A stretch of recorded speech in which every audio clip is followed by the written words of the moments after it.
দিছি আল্লাহরে। রব বলে বান্দারে তোর এই সামান্য জীবনে তোর চাওয়া কদ্দুর হতে পারে, আরে তোর রব তো এমন রব যিনি তোর মতো 3.5 হাতের বান্দা নয়, শুধু বিশাল আকার আসমানকে কুটিবিহীন ছাদ বানাই রাখতে পারে। সুবহানাল্লাহ।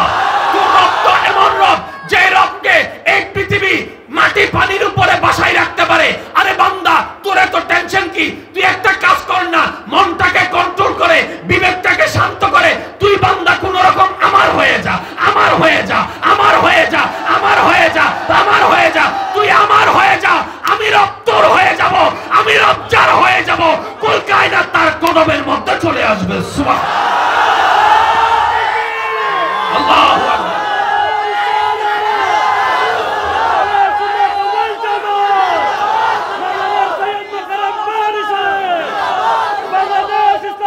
এই পুলিশকে চাকরিটা ঘুষবিহীন করে দেন, অধিকাংশ পুলিশ এই ঘুষ খাওয়া বন্ধ করে দিবে।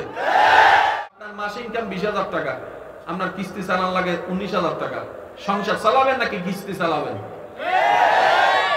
এবার 19,000 টাকা তোমার কিস্তি কেন? বলে যে আমি লোন নিছি। লোনটা কেন নিছো? বলে যে চাকরি পাওয়ার জন্য। তো এই জায়গায় যদি আমি কেন বললাম কথাটা, প্রত্যেকটা ঘটনার পিছনে একটা ঘটনা। বেশিরভাগ সময় মানুষ বোকামি করি কোথায় জানেন? আমরা কারণ নিয়ে লাফাই, কারণের পিছনে ঘটনা নিয়ে আমরা মনোযোগ দিই না, যার কারণে কারণ ঘটতেই থাকে, আমরা আফসোস করতেই থাকি, করতেই থাকি, করতেই থাকি, দিন শেষে জিরো। এই কথায় সবাই একমত আছেন তো? এবার আসেন, দুনিয়াতে আমরা আসছি কয়বার? আর আসার কোন সুযোগ? জীবন কয়টা? দুনিয়ার জীবন কয়টা? আর আসার কোন সুযোগ? তাহলে কোন কারণে এই একটা মাত্র সুযোগটাকে আমরা হিংসা দিয়ে, রাগারাগি দিয়ে, মারামারি দিয়ে, মামলা দিয়ে, এই দিয়ে, সেই দিয়ে কোন দুঃখে কাটাই দিচ্ছি? এবার বলেন আমরা চালাক না আসলে বোকা? সত্যি করে বলেন না আমরা চালাক না বোকা? এমনি আমাদের সার্টিফিকেটের অভাব নাই, কিন্তু আসল ভাবে যদি হিসাব দেয় থার্মোমিটার দিয়ে মাপে, আমরা সবাই বোকা। জীবনের মধ্যে সাকসেস হতে চান না ফেল হতে চান? একটু সবাই বললে আমি খুশি হব। আমি কিন্তু বেশিক্ষণ ডিস্টার্ব করব না, একদম অল্প। আমি বেশি লং টাইম আলোচনা করা পছন্দ করি না। আমার কথা হচ্ছে অল্প। আপনারা হয়তো খেয়াল করেছেন আমি খুতবা পড়েছি সংক্ষিপ্ত, কথা বলেন না। তারপর হামদাত বাড়ি তালা পড়েছি সংক্ষিপ্ত, কারণ আমি ডাইরেক্ট আলোচনা এটা পছন্দ করি। একটু আমাকে রিপ্লাই দিবেন প্লিজ। সফলতা চান না ব্যর্থতা চান? অসম্মান চান নাকি সম্মান চান? সুস্থতা চান না অসুস্থতা চান? এবার বলেন সব আপনার যত চাহিদা, যে চাহিদা অপূর্ণতার কারণে আপনার জীবনে কষ্ট, এই সমস্ত অপূর্ণতাকে পূর্ণ করে দিতে পারেন কে? গর্জনটা একটু বড় করে দিতে হবে। আপনার রিজিকের চাহিদা মিটাই দিতে পারেন কে? অসুস্থ শরীরকে সুস্থ বানাই দিতে পারেন কে? সংসারের অশান্তিকে শান্তি বানাই দিতে পারেন কে? ভাই ভাইয়ের মধ্যে সম্পর্ক জোড়া লাগাই দিতে পারেন কে? আপনার যেই জমিটা আটকায় গিয়েছে সেই জমিটাকে আবার পুনরুদ্ধার করে দিতে পারেন কে? আপনার হায়াতের মধ্যে নিয়ামত দিতে পারেন কে? আপনার সন্তানহীন পরিবারে সন্তান দিতে পারেন কে? আপনার পরিবারের মধ্যে শ্রদ্ধা সম্মান এনে দিতে পারেন কে? এলাকার মধ্যে আপনার মান ইজ্জত বাড়াই দিতে পারেন কে? আপনার টাকা আয় রোজগার বাড়াই দিতে পারেন কে? তাহলে একটা কথাই আমরা সবাই একমত হয়ে গেলাম, মানব জীবনের অশান্তির যত কারণ, সমস্ত অশান্তির কারণ দূর হওয়ার জন্য যিনি সবকিছু মিটাই দিতে পারেন তিনি আল্লাহ। তাহলে তো অঙ্ক ক্লিয়ার হয়ে গেল, হিসাব তো ক্লিয়ার হয়ে গেল। যেখান থেকে সব ক্লিয়ার হয় ওইখানে ঝুঁকে যান না। আমার সব চাহিদা পূরণ করতে পারবেন উনি, আমি এত জনের লগে সম্পর্ক রেখে লাভ কি? ওনারে ফটাই ফেললে তো জোরে বলেন না। এবার ওনারে রাজি করার জন্য আমার যতজনকে ধরা দরকার আমার ততজনকে ধরতে হবে, যেই নিয়মে পালন করা দরকার সেই নিয়ম পালন করতে হবে। কথা বলেন ঠিক কিনা? সব পূরণ করতে পারেন কে? আরো জোরে বলেন, আরো জোরে বলেন।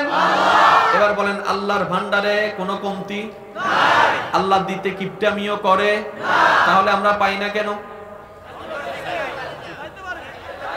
একটু জোরে বলেন না, আরো জোরে জোরে।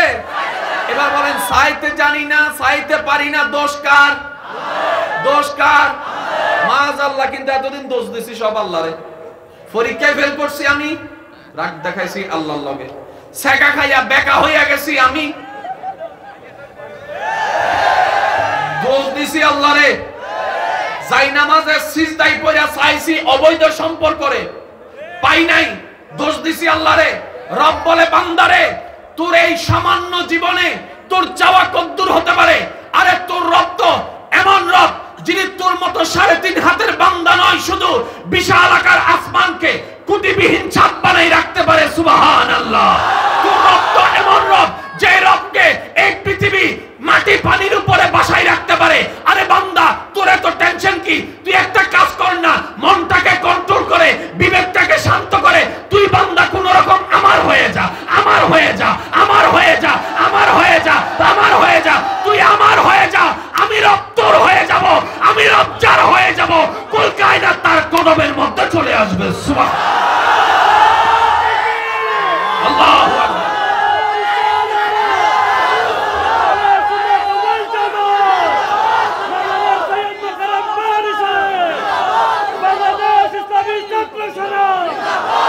রাসূলের উম্মত আল্লাহর বান্দা সবাই একবার বলেন সুবহানাল্লাহ। গর্জনটা এমন ভাবে দেন আল্লাহর নামের প্রশংসা যেন শয়তানের গালে জোতার বাড়ি পড়ে, এমন ভাবে একটু গর্জন দিয়ে বলেন সুবহানাল্লাহ। কারণ বান্দা যখন রবের প্রশংসা করে রহমান যেমন খুশি হয়, শয়তান তেমন নারাজ হয়। সুবহানাল্লাহ কার প্রশংসা? জোরে বলতে হবে কার? আপনি যখন আলহামদুলিল্লাহ বলেন, সুবহানাল্লাহ বলেন, তখন শয়তানের পেটে কামড়ানি উঠে। এবার জোরে জোরে বলেন সুবহানাল্লাহ। সিস্টেমটা সহজ, জটিল আমরা বানিয়েছি। যুবক ভাইরা প্লিজ, ভাইয়া প্লিজ একটু, ওই আমার একটু বদ অভ্যাস আছে, আওয়াজ আসলে একটু মনোযোগ নড়ে যায়। এবার বলেন, সফল হতে চান না ব্যর্থ হতে চান? একবার মরে গেলে আর আসার কোনো সুযোগ নাই। চান্স কয়টা?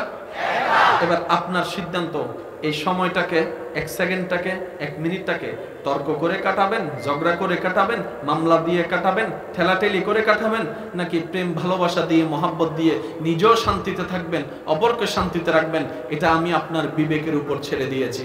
তবে মনে রাখবেন, এই পৃথিবী আজ পর্যন্ত কোনো ঝগড়াটে মানুষ শান্তিতে আছে বলে এমন রেকর্ড পাওয়া যায় না। আর একটু জোরে বলেন না। চার দোকানে বসে চায়ের মুখে চুমুক দিয়ে দিয়ে মানুষের নামে বদনামকারী শান্তিতে আছে, আমরা এমন রেকর্ড কোথাও দেখতে পাইনি। অন্যকে কষ্ট দিয়ে কেউ শান্তিতে আছে এমন রেকর্ড দেখতে পাইনি। এবার আমার যুবক ভাই বলবে, না ভাই আপনার কথা একটু মিসিং আছে। আমি বললাম কি, কয় হেতি আমারে সেকা মাইরা তো বালাই আছে। সেকা মাইরা বালাই আছে। আমি বললাম ভাই তুমি আমার কথাটাই বুঝো নাই। হারাম কাজে সেকা মারছে মানে সে তোমার উপকার করছে। আর একটু জোরে বলা না রে ভাই। মদ খাইলে আমার জীবন শেষ, কেউ যদি আমার থেকে মদটা কাইটে নিয়ে যায় সে আসলে আমার লস করে না, উপকার করছে। যে সেকা দিছে বিয়ের আগে হারাম সম্পর্কে, তারে ধন্যবাদ দাও। অবন তোরে ধন্যবাদ, অবাই তোরে ধন্যবাদ। তুই আমাকে একদিন হলো আল্লাহর অপছন্দীয় হারাম কাজ থেকে তুই আমাকে বিরত রাখার সুযোগ করে দিয়েছিস, সেজন্য তোরে ধন্যবাদ। কি বলে সেকা খাইয়া বেকা হইয়া?